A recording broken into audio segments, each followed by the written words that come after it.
Good morning, students. Welcome back to my class. Today, we are going to read the fourth lesson of First Flight from the Diary of Annie Frank. इस name को right करते हुए हमें क्या ध्यान रखना है कि भी कौन सा वर्ड स्मॉल लेटर से स्टार्ट किया गया है। द और ओ दो वर्ड हैं। From the diary of Anne Frank में द और ओ स्मॉल लेटर से स्टार्ट किए गए। बस हमें यही याद रखना है। इससे फिर क्या होगा कि हमें याद रहेगा कि भाई हमें लेसन के एवरी वर्ड को कैपिटल लेटर से स्टार्ट करना है। इसके राइटर का नाम भी एनी फ्रैंक है, तो इसमें दिक्कत है ही नहीं, स्पेलिंग बिल्कुल सिंपल है। तो मैं उम्मीद करती हूँ आपको लेसन का नाम राइट करना आ गया होगा। अब हम लेसन पढ़ें उससे पहले थोड़ा सा एनी फ्रैंक के बारे में ही जान लेते हैं। Anne is Marie Anne Frank 12 June 1920, ये इसकी डेट ऑफ बर्थ और मृत्यु की डेट दे रखी है, यानी कि इसका जन्म 12 जून 1929 को हुआ और फरवरी या मार्च में 1945 में इसका देहांत हो गया। यह एक जर्मन लड़की थी और बोर्न जूइश गर्ल, यानी कि जूइश यहूदी परिवार में इसका जन्म हुआ था। Who wrote while in hiding with her family, उसने तब लिखा जब वो छुपी हुई थी अपने परिवार के साथ। हाइडिंग मीन छुपी हुई। एंड 4 फ्रेंड्स इन अमस्टरडम, अमस्टरडम में 4 मित्र थे इसके पापा के और इसका परिवार, वो छुपे हुए थे। और उस दौरान इसने डायरी लिखी थी। During the German occupation of the Netherlands in world war second, जब जर्मनी ने दूसरे विश्व युद्ध में नीदरलैंड पर अपना अधिकार जमा लिया था, उस दौरान, ड्यूरिंग मीन के दौरान, her family had move to Amsterdam after the Nazis gain power in Germany, यानी कि जब नाजियों ने जर्मनी के ऊपर अपनी सत्ता हासिल कर ली तब ये अमस्टरडम चले गई थी। बट वर ट्रैप्ड, किंतु फंसा दिए गई वहीं पे। when the Nazi occupation extended into the Netherlands, जब नाजियों ने अपना जो अधिकार क्षेत्र था वो बढ़ाकर नीदरलैंड तक कर लिया था, तो वहीं पे ये फंसा दिए गए। As prescriptions against the Jewish population increased, यानी कि प्रिस्क्रिप्शंस होता है जाति या धर्म के आधार पर भेदभाव करना। तो यहूदी जो जनसंख्या थी जो बढ़ रही थी उसके विरुद्ध जाति के आधार पर जो इनके साथ जो कार्रवाई की जा रही थी। The family went into hiding in July 1942 in hidden rooms in her father Otto Frank's office building. तो परिवार जब योद्धियों को पकड़ पकड़ के शिविरों में ले जाकर वहाँ पर मार दिया जाता था, तो हमने इतिहास में काफ़ी पढ़ा है। तो उस वक्त ये परिवार इसके पिता के ऑफिस में एक कमरे के अंदर छुप कर बैठ गए थे, वहाँ पे ही छुपे रहे थे ये उस दौरान। तो वहाँ तक 2 साल छुपे रहने के बाद द ग्रुप वाज बिट्रेड, यानी कि इस परिवार को धोखा दे दिया गया। 2 साल तक तो वहाँ छुपे रहे, फिर किसी ने इन्हें बहलाया फुसलाया and transported to the concentration camp system. तो मैंने बताया वो कंसंट्रेशन कैंप्स होते थे, वहाँ पे इनको या जहरीली गैस छोड़ कर या फिर कोई दूसरे तरीक़ों से यातनाएं देकर इनको वहाँ पे मार दिया जाता था, ऐसे सिस्टम होते थे। After any died of typhus in version Belsen with in days of her sister, यानी कि मार्गरेट फ्रैंक, उसकी बहन को थोड़े दिन हुए थे मेरी, उसी वक्त ये बीमारी, इस बीमारी से इसका भी देहांत हो गया। Her father Otto the only survivor of the group, यानी कि सभी मर गए इसके परिवार के से, केवल इसके पिता थे इस समूह में जो जिंदा बचे थे। रिटर्न टू अमस्टरडम, वो वापिस आया। आफ्टर द वार एंड, जब युद्ध का अंत हो गया। टू फाइंड दैट, पता करने के लिए कि हर डायरी हैड बीन सेव्ड, कि भी उसकी डायरी बची हुई है या नहीं।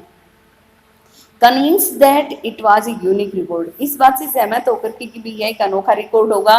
ही took action to have it published in English under the name of the Diary of a Young Girl, तो उसने ये फैसला कर लिया कि भी मैं इस को the diary of an a young girl इस नाम से मैं इसको इंग्लिश में इसको प्रकाशित करवाऊंगा, उसने ये फैसला ले लिया।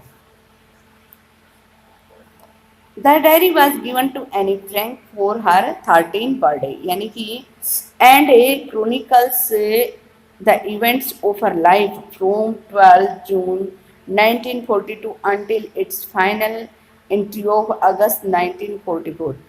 इसको एनी फ्रैंक को ये डायरी उसके 13वें जन्मदिन पर दी गई थी। तब से यानी कि 12 जून से 1942 से लेकर लास्ट एंट्री इसमें यानी कि आखिरी में इसमें 1 अगस्त 1944 तक की एंट्री है इसमें, यानी कि तब तक की उसने सभी जो उसके जीवन की जो घटनाएं थी उनके बारे में इसमें लिखा उसने।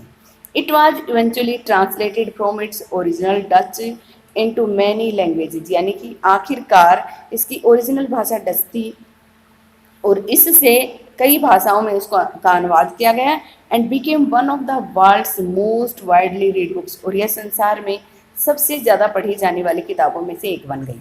There are also been several films, televisions and theatrical productions, यानी कि इस पर कई सारी फिल्में बनी, काफ़ी सारे मतलब थिएट्रिकल और टेलीविजन से संबंधित प्रोडक्शन भी हुए एंड इवन एन ओपेरा भी हुआ इस पे based on the diary, diary पर आधारित।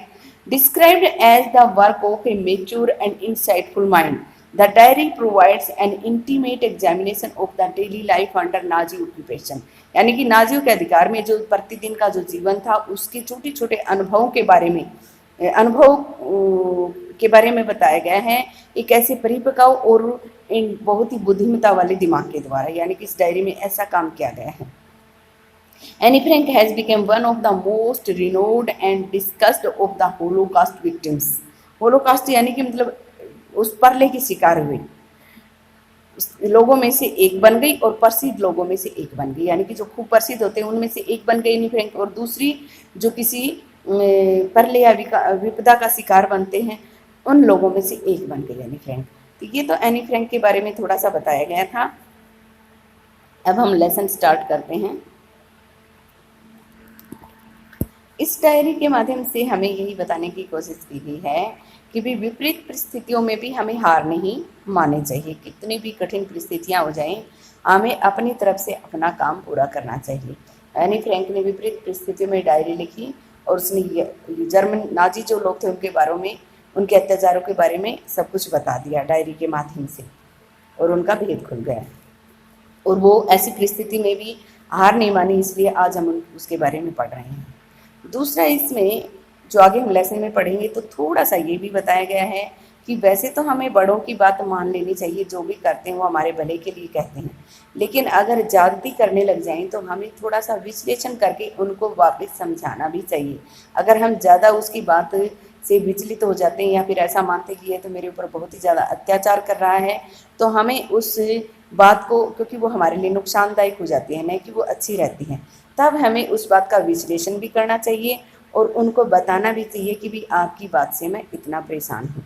हमें ज़रूर अपनी बात उनके सामने रखनी चाहिए। अब हम लेसन स्टार्ट करते हैं।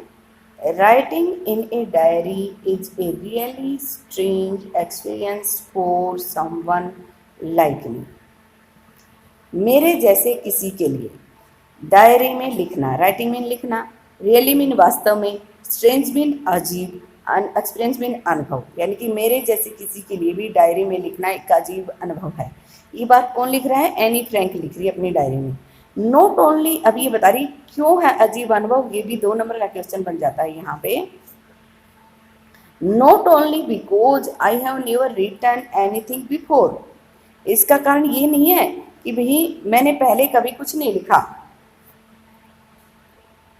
but also because it seems to me that later on neither I nor anyone else will be interested in the musings of a 13-year-old schoolgirl, बल्कि इसलिए क्योंकि मुझे ऐसा लगता है कि it seems to me,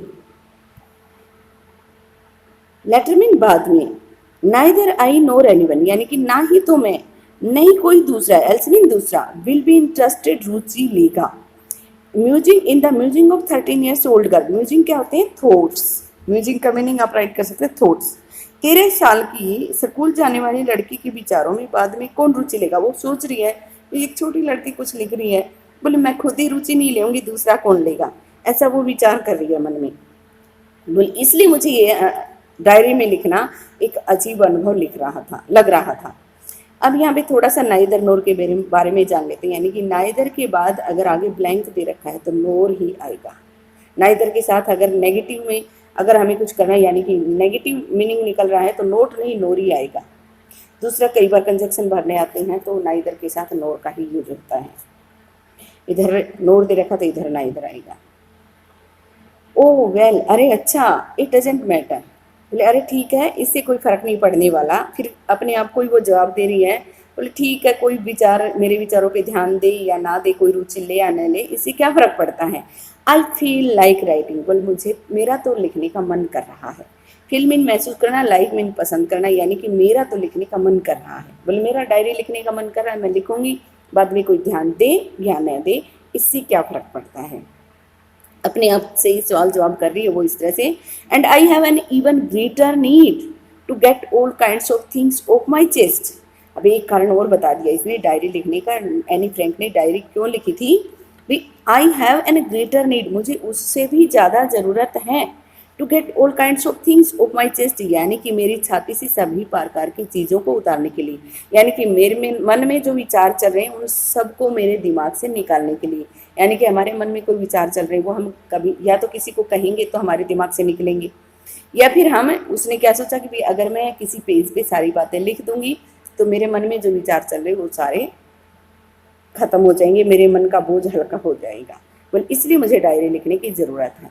अब वो ये विचार तो अब आपके मन में भी आ रहा होगा, भी किसी और को बता भी सकती है, तो ये भी वो क्लियर करेगी कि भाई मैं डायरी लिखना पसंद क्यों करती हूँ। फर्स्ट लाइन में थोड़ा सा ही क्लियर हो रहा है सेकंड पैसेज के। Paper has more patience than people, कागज में लोगों से कहीं ज़्यादा धैर्य होता है। यानी कि अगर हम किसी दूसरे को अपनी बात सुनाएंगे तो वो आधी सुनेगा, आधी अनसुनी कर देगा, या फिर बीच में बोलने लग जाएगा। उसमें इतना धैर्य नहीं होता कि भी इत्मीनान से बैठकर सारी बातें सुन ले।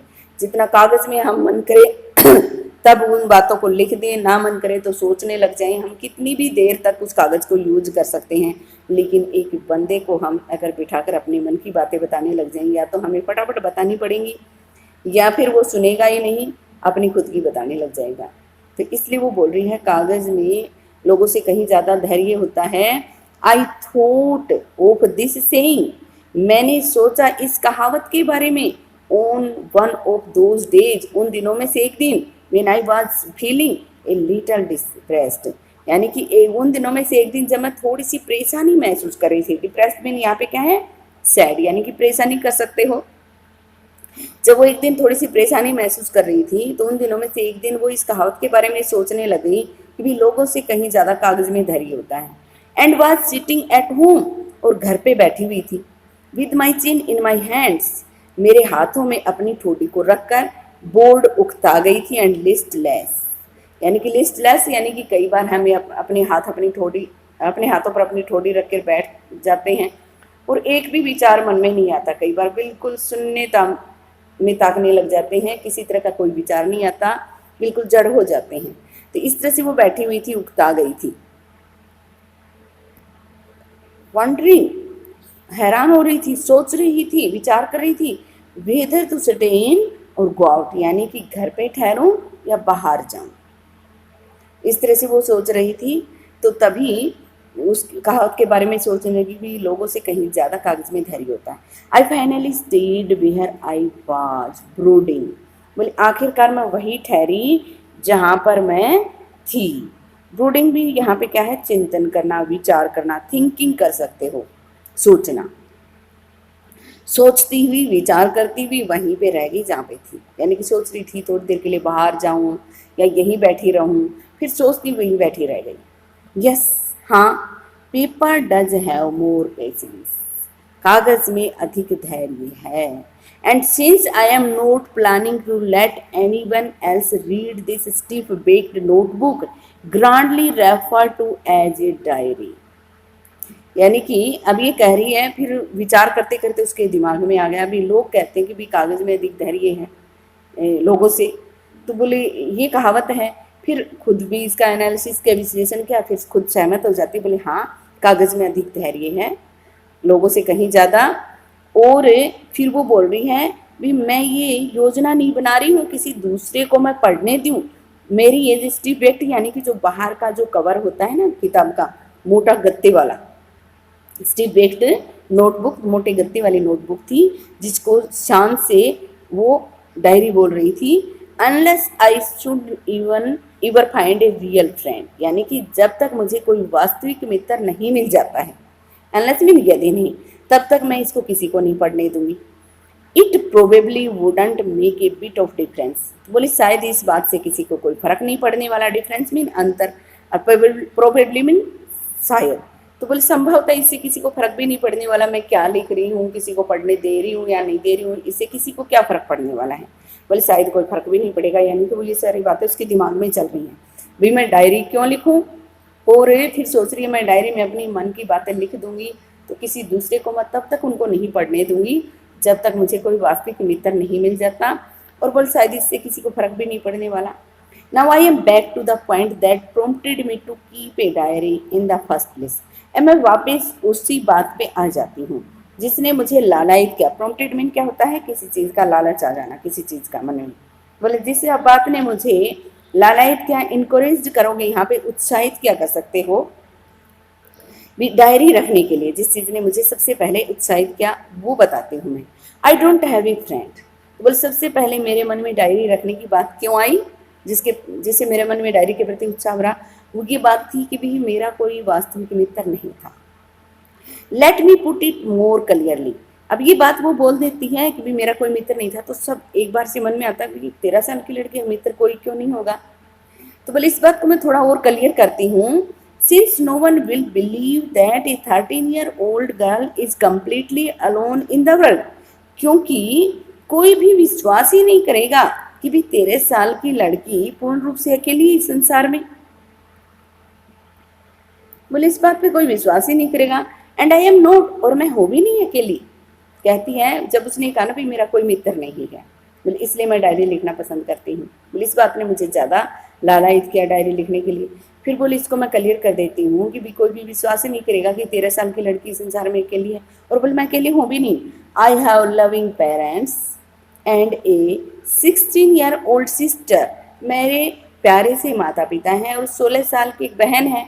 And there are about 30 people I can call friends, और लगभग 30 लोग और हैं जिन्हें मैं अपना मित्र बुला सकती हूँ। I have a family, loving aunts and a good home. मेरा एक प्यारा सा परिवार है, प्यारी प्यारी चाचियाँ और एक अच्छा सा घर है। नो ऑन द सरफेस, नहीं, बोले ऊपर ऊपर से, सरफेस में सतह पे। आई सीम टू हैव एवरीथिंग, ऐसा लगता है कि मेरे पास प्रत्येक चीज़ है। सीम में लगना, प्रतीत होना। Except my one true friend, मेरे एक सच्चे मित्र को अगर छोड़ दिया जाए। बोले ऊपर ऊपर से सब कुछ अच्छा लग रहा है, बहुत बड़ा परिवार है, अच्छा परिवार है, प्यारे माता पिता हैं, बहन है, तो ऊपर ऊपर से लग रहा है भी सब कुछ है मेरे पास, सिर्फ एक सच्चे फ्रेंड को एक्सेप्टमेंट के अलावा। All I think about when I am with friends is having a good times, यानी कि इन सब के बारे में तब सोचती हूँ जब मैं अपने मित्रों के साथ एक अच्छा समय बिता रही हूँ। I can't bring myself to talk about anything but ordinary everyday things. अब कह रही है कि भी फ्रेंड है फिर भी नहीं है, इस बात को थोड़ा सा और क्लियर करती है। ये कह रही भी I can't bring myself to talk about anything. बोले किसी भी बात की, मन की बात को करने के लिए मैं सामने नहीं आ सकती। बोले प्रत्येक दिन की जो सामान्य बातें होती हैं वो हम हल्की फुल्की बातें आपस में खेलते हुए कर लेते हैं, हम जब फ्रेंड खेलते हैं तो। लेकिन मन की जो बातें होती हैं वो बातें मैं किसी भी मित्र से शेयर नहीं कर सकती। We don't seems to be able to get any closer, हमें एक दूसरे के इतने नज़दीक आए हुए प्रतीत ही नहीं होती, यानी कि इतना घनिष्ठ संबंध हमें आपस में लगता ही नहीं कि भी एक दूसरे से अपनी मन की बात करें, अपने मन की समस्याएं एक दूसरे के सामने बताएं। एंड दैट्स द प्रॉब्लम, और यही समस्या है। बोले हम इतने घनिष्ठ मित्र नहीं थे कि भी हम एक दूसरे से अपनी मन की बात करें, बस हल्की फुल्की रोजाना की जो बातें होती वो कर लेते, खेल लेते। मे बी शायद इट्स माई फॉल्ट, शायद इसमें मेरा ही दोष होगा। That we don't confined in each other, confined का मीनिंग इसमें आगे दे भी रखा, आप यही करें। To tell personal things privately to person that one trust, यानी कि पर्सनल थिंग्स, व्यक्तिगत बातें बताना निजी रूप से किसी व्यक्ति को जिस पे वन ट्रस्ट, जिस पे वो विश्वास करता हो, यानी कि एक दूसरे को अपना भेद बता सके। ऐसे हम एक दूसरे के नज़दीक नहीं थे, बोले इतना किसी पे विश्वास कर सके कि अपनी व्यक्तिगत बातें हम किसी को बता दें। शायद इसमें भी मेरा ही दोष है, बोले शायद मेरा स्वभाव ही ऐसा होगा कि मैं किसी के साथ इतनी नज़दीक ना जा पाई, यानी कि किसी को अपना इतना घनिष्ठ मित्र ना बना पाई, शायद इसमें मेरा दोष होगा, खुद को ही दोष देती है। इन एनी केस, किसी भी मामले में that's just how things are, बोले बस कुछ भी हो, मेरा दोष हो, मैं ऐसी हूँ, कुछ भी मानो आप, लेकिन ये सब हो गया। And unfortunately they are not liable to change, और दुर्भाग्यवश ये सारी चीज़ें बदली भी नहीं जा सकती।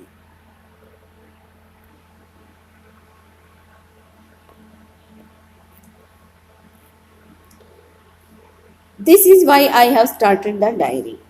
तो यही कारण था कि मैंने डायरी शुरू की। तो अनफॉर्चुनेटली दुर्भाग्यवश they are not liable to change, बोलिए ये सारी चीज़ें बदली भी नहीं, जैसे लायबल, लायबल का मीनिंग आप रिस्पॉन्सिव कर सकते हो, यानी कि जिम्मेवार भी नहीं ठहराया जा सकता, इन चीज़ों को बदला भी नहीं जा सकता, बदलने के आसार भी नहीं हैं। To enhance the image of this long awaited friend in my imagination. Enhance यहाँ पे क्या है, लंबे समय से कर सकते हो, बहुत लंबे समय, लॉन्ग अवेटेड, बहुत लंबे समय से मैं इस जो मेरे कल्पनाओं जो मित्र है, इसका जो मैं, इसकी जो मेरे मन में एक तस्वीर बनी हुई है। टू इनहेंस इंक्रीज मीनिंग कर सकते हो इसका, और लॉन्ग अवेटेड बहुत लंबे समय से जिसका मैं इंतज़ार कर रही थी, इस मित्र की मेरी कल्पनाओं में जो एक मूर्त बनी हुई थी। I don't want to jot down the facts in this diary in the way most people would do। बोले मैं नहीं चाहती, जोट डाउन में यहाँ पे क्या, राइट करना, मैं नहीं लिखना चाहती तथ्यों को डायरी में उस तरीके से जिस तरीके से अधिकतर लोग करते हैं। बोले अधिकतर लोग ऐसे ही लिख देते हैं बिना सोचे समझे, बोले ऐसे मैं नहीं लिखना चाहती। मेरी जो ये लॉन्ग अवेटेड जो मित्र है मेरी कल्पनाओं में, जिसकी मैंने एक बहुत लंबे समय से बहुत बढ़ा चढ़ा के तस्वीर बना रखी है, तो उस डायरी में मैं ऐसे ही तथ्यों को नहीं लिखना चाहती जैसे आम लोग करते हैं।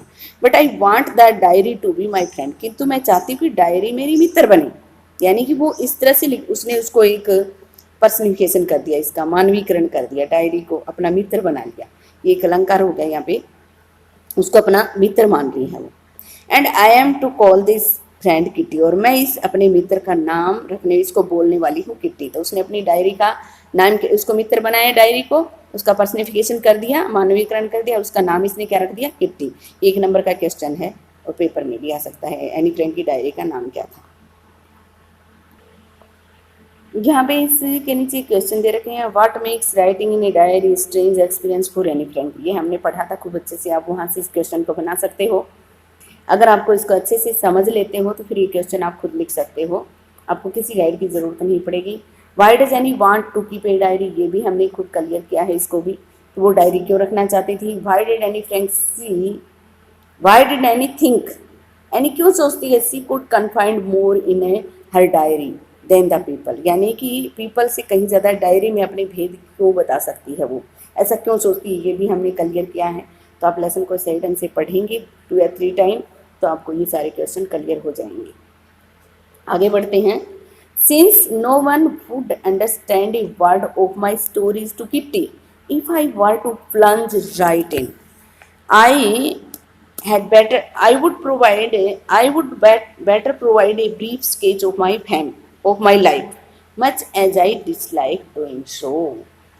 Since no one would understand, क्योंकि कोई समझ ही नहीं पाएगा एक भी शब्द मेरी कहानी, किट्टी के लिए जो मैं कहानियां लिखने वाली हूँ तो उसका कोई एक शब्द ही नहीं समझ पाएगा यदि मैं यूं ही प्लंज यहाँ पे क्या है स्टार्ट कर दूँ, ऐसे ही स्टार्ट कर दूँ। ठीक है, लिखना अच्छा रहेगा, प्रोवाइड मीन प्रदान करना, कि थोड़ा सा विवरण मेरे जीवन का मैं प्रदान कर दूं।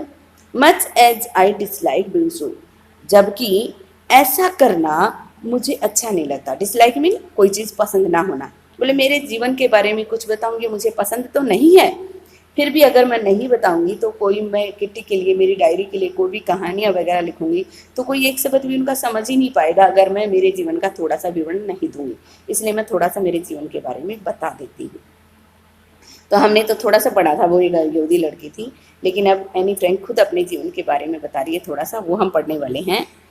My father the most adorable father, adorable क्या होता है, लविंग, सबसे ज़्यादा प्यार करने वाला। आई हैव एवर सीन, यानी कि मेरे पिता सबसे ज़्यादा प्यार करने वाले पिता थे। अडोरेबल का मीनिंग आप करेंगे लविंग, जो मैंने कभी देखे थे। Didn't marry my mother until he was 36 and she was 25, उसने तब तक शादी नहीं की मेरी माँ से जब तक वो 36 के नहीं हो गए और मेरी माँ 25 की नहीं हो गई। My sister Margaret was born in Frankfurt in January in 1926. मेरी बहन मार्गरेट का जन्म जर्मनी में फ्रैंकफर्ट में 1926 में हुआ। I was born on 12 June 1929. मेरा जन्म 12 जून 1929 को हुआ। I lived in Frankfurt until I was 4. मैं 4 साल की हुई तब तक मैं फ्रैंकफर्ट में रही। My father immigrated to Holland in 1933. मेरे पिताजी 1933 में होलैंड चले गए। इमिग्रेट मीन क्या होता है? प्रवास करना। माइग्रेटेड विदेश जाना बोल सकते हो। My mother Edith Hollander Frank went with him to Holland in September. मेरी माँ एडिथ हॉलैंडर फ्रैंक, ये उसकी माँ का नाम है, वो भी सितंबर में होलैंड चलेगी। While Margaret and I were sent to Aachen to stay with our grandmother. जबकि मार्गरेट को और मुझे वर्सेंट भेज दिया गया एचिन टू स्टे ठहरने के लिए विद माई ग्रैंड मदर, मेरी दादी के साथ ठहरने के लिए हमें एचिन भेज दिया गया। Margaret went to Holland in December, Margaret भी दिसंबर में चलेगी। एंड आई फॉलोड इन फरवरी, यानी कि फरवरी में मैं भी चलेगी।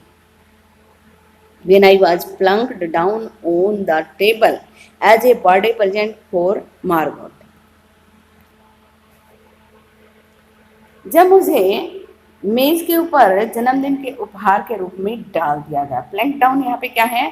Put down in a casual way, यूं ही मतलब लापरवाही से डाल देना, यानी उसका जन्मदिन था और उस दिन इसको बुलाया गया और उसको बोला गया कि भाई मार्गरेट को ये तेरा जन्मदिन का उपहार है, यानी कि मेज के ऊपर उसको बिठा दिया ले जाके। तो बोले उस दिन मुझे जन्मदिन के उपहार के रूप में मार्गरेट के लिए मुझे मेज पर ऐसे ही डाल दिया गया, यानी कि उस दिन मैं गई थी। I started right away at the Montessori nursery school, यानी कि ठीक उसी समय मैंने मोंटेसरी स्कूल में नर्सरी स्कूल में जाना शुरू कर दिया। I stayed there until I was 6, मैं वहाँ पे तब तक रही जब तक मैं 6 साल की थी। Eight which time I started in the first form, यानी कि जिस समय पर मैंने पहली कक्षा में जाना शुरू किया, इन द 6th फॉर्म, यानी कि इस समय पर, कब? यानी कि 6 साल की हूँ तब। In the 6th form my teacher was Mrs Kuperus, यानी कि 6ठी क्लास में मेरी जो अध्यापिका थी वो श्रीमती कोप्रेस थी। द हेड मिस्ट्रेस, यानी कि मुख्य अध्यापिका भी वही थी और उसकी क्लास टीचर भी थी। At the end of the year, साल का जब अंत हुआ, we were both in tears as we said a heartbreaking farewell, हम दोनों के आंसू निकले हुए थे जब हमने एक दूसरे को हृदय विदारक अलविदा का। हार्ट ब्रेकिंग, दिल को तोड़ देने वाला, यानी कि दोनों अलग अलग हो रहे थे 6ठी क्लास पास करने के बाद, तो दोनों एक दूसरे से इतने अटैच हो गए थे कि जब वो अलग हो रहे थे दोनों खूब रोए, यानी कि दोनों की आंखों में आंसू थे उस वक्त। इस तरह से उसने स्कूल की शुरुआत की थी।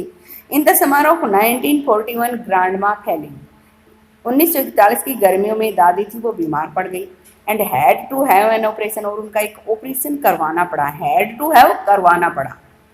सो my birthday pass with little less celebration, इसलिए मेरा जो जन्मदिन था वो थोड़े से मतलब उत्सव के साथ ही गुजर गया, यानी कि ज़्यादा कुछ नहीं किया, बस थोड़ा हल्का फुल्का मनाया गया। इसका कहने का मतलब ये है। ग्रैंडमा डाइड इन जनवरी 1942, 1942 के जनवरी में दादी चल बसी, दुनिया छोड़ गई। No one knows how often I think of her and still love her, कोई नहीं जानता था भी कैसे प्राय मैं उसके बारे में सोचा करती थी। ऑफन मीन प्राय, एंड स्टिल लव हर, और अभी भी उससे प्यार करती थी। बोली मैं अपने मन की बात किसी को बताती नहीं थी, परिवार में किसी को नहीं पता था कि मैं अपनी दादी को कितनी ज़्यादा मिस करती थी। This birthday celebration in 1942 was intended to make up for the other, यानी कि इस बार जो मेरे जन्मदिन का जो उत्सव था उसमें इरादा था कि जो पिछला जो दूसरा जन्मदिन था उसकी कमी को भी मेकअप में पूरी की जाए। And grandma's candle was lit among the rest, और दूसरी मोमबत्तियों के बीच में दादी के लिए की भी एक कैंडल जला दी गई।